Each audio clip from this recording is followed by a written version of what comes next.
I'm the director of the University of Birmingham Microbiome Treatment Centre, and we've had a license from the regulator in the United Kingdom to do fecal transplants to treat patients with Clostridioides difficile, which is a horrible diarrhea you get from taking broad-spectrum antibiotics.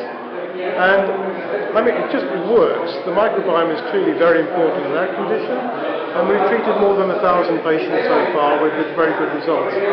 But I think the FMT, the microbiome transfer which I'm involved in, is also useful for treating patients with other conditions, for example, inflammatory bowel disease. But even as important as the treatment is the scientific discovery that we make by doing this process. So myself and my colleagues were involved in designing trials to treat and also to discover new aspects of the microbiome. And I'm completely convinced that, not now, but in the next 10 or 20 years, this is going to be very important in new treatments for people which get away from suppressing the immune system directly.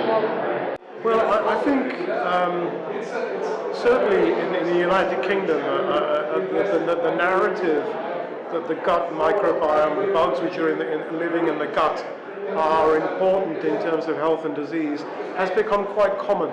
And there's a lot of media attention for this as well. And I'm increasingly getting patients coming to me asking for treatments directed to the microbiome. It's a bit early to give these treatments because we're just beginning to understand it ourselves. But certainly most people in the street, people I meet and my patients, they're beginning to get the concept, certainly. Well, I mean, diet is very important, obviously.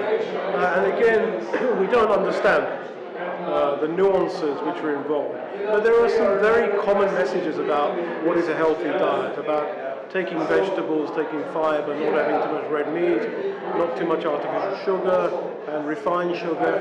And so I think for everybody these things are really important as a basic level.